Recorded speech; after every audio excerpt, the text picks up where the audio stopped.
brought to you by Gentile Apparel. Gentile, the official apparel provider of Sports Talk Mississippi. We are happy to welcome one of the finest men that you will ever meet, whether he works in college football or otherwise, Bill Hancock, who That'd be Richard. I don't know about that.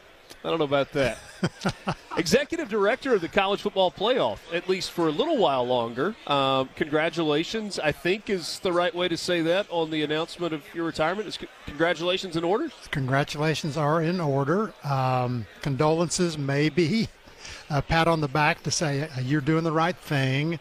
No, seriously, I've had a great career in college athletics, and I do have some apprehension. Yeah. I think everybody who retires, at least if you love what you do, you're going to have some apprehension. But overall, I'd look forward to traveling. And my wife is a William Faulkner-aholic, so we may spend a little more time in Oxford. Who knows? Well, you are welcome there anytime. The state of Mississippi will open its arms to you. Thank you. We talked about on the show when the announcement was made that you were going to step away following this year, and you're going to help in the transition, obviously, about who would make sense to fill your shoes. Now, I'm not suggesting that you tell us who that person is, but I am curious in your mind what characteristics are necessary, because I feel like you have been 100% supportive and on board of whatever system was in place when that system was in place. And we might joke about that, but I would say that in the position that you were in, that was extremely important to fully embrace whatever the method for determining a champion at the given time is. So what is the person that is sliding into this role a year from now, what do they need to be good at? You know, communications is important. Understand how to work with the board.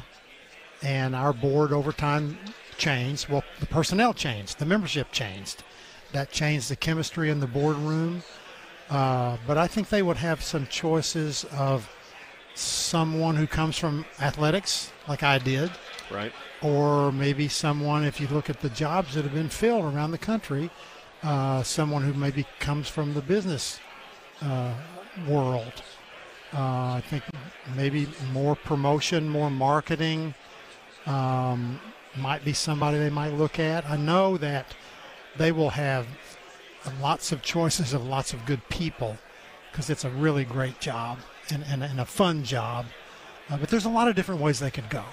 How has the dynamic changed with some of your relationships? So Bob Bowlesby, a guy who worked in college athletics for a very long time and highly respected, to Brett Yormark, who comes, as you point out, from a very different background, not in college athletics. And you look out on the West Coast with George Kliavkoff, did not come from a traditional college athletics background. How have those conversations changed and those perspectives been different as they have come into the mix with the college football playoff team? Every time someone left our board, things changed. When Tom Hansen, the Pac-12 commissioner, left, things changed. When John Swofford left, things changed. Sure. And it's just a different chemistry. It is hard to learn how to be a commissioner. There's no other job like it. And Brett Yormark, who I love, that came from his background of marketing, promotion, music. But there's just a long learning curve to learn how to become a commissioner. I will point to Larry Scott, who came from pro tennis. Right. And there was a 2 or 3 year learning curve for Larry Scott, who eventually got very good at being a commissioner from the CFP perspective. Point being that anyone can do this job. It could be a Brett Yormark or it could be a Bob Bowlesby type person that they hire. Yeah. Well, it's certainly going to be interesting to see. Visiting with Bill Hancock, he's the executive director of the college football playoff. So you argued for a long time that the BCS worked well, that in two teams playing in a championship game to determine a championship yielded a good champion. 4-team playoff has worked well and has yielded a good champion. Is college football good enough that whatever our system is in the postseason, we're going to end up with a good champion as a result? Or is there reason to be concerned about this transition from 4 to 12? Oh, you took the words right out of my mouth. Richard, that was great because the BCS gave us a worthy champion. And there were people who were disappointed. I don't want to say upset, but disappointed about it. Oh, there were some that were upset. There were some that I can go. Let's talk about Auburn for a minute. Right. People who were upset. But the CFP gives us a worthy champion. I'm convinced we get the right 4 teams, but Team 5 is going to be disappointed.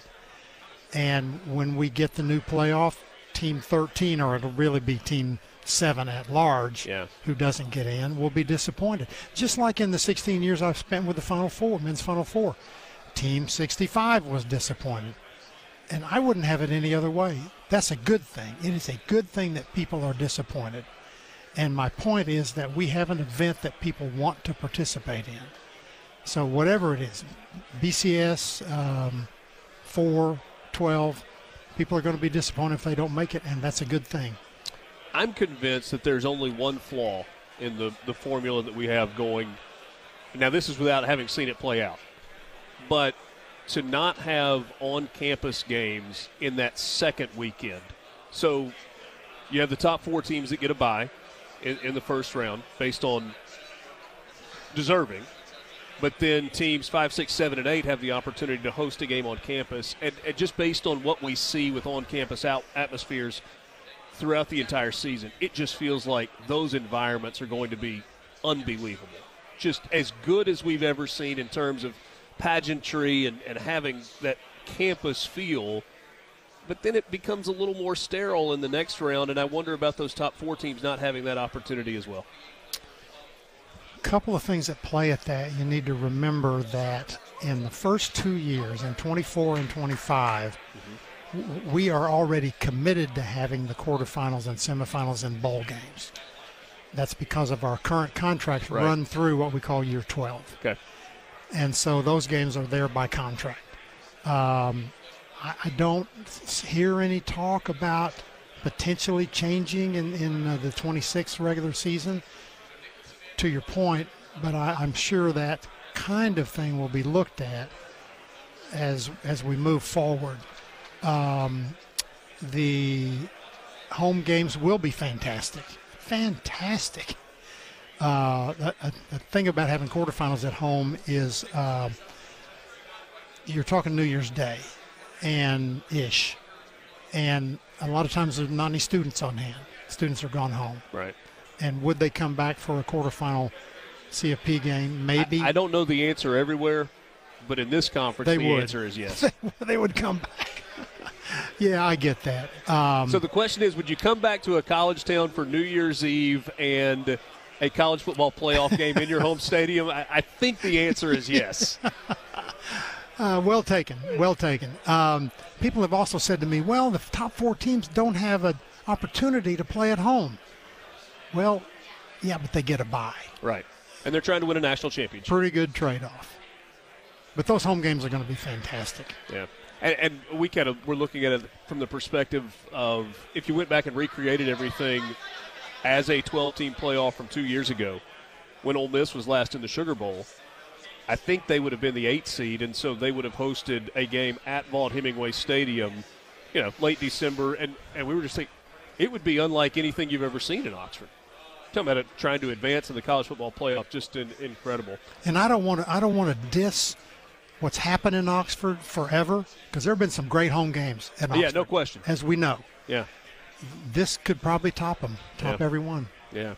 And in terms of anticipation and excitement and it really could. But it's not unique to Oxford, right? I mean, if it were Baton Rouge or it were Knoxville or it were Starkville or it were Stillwater, Oklahoma, wherever, I think that's what you would get. No doubt about it.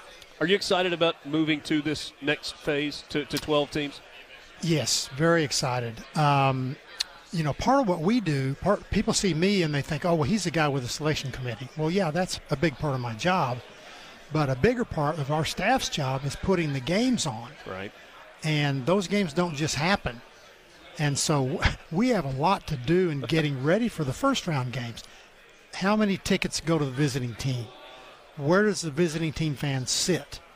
What about the band? What about the hotel for the visiting team when they come play at Oxford or Starkville?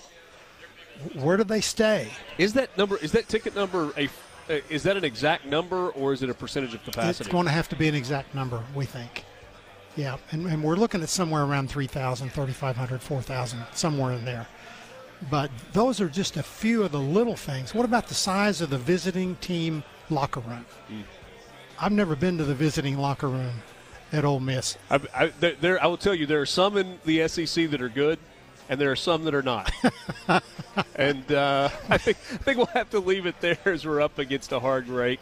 Bill, thank you for all that you do for college football. For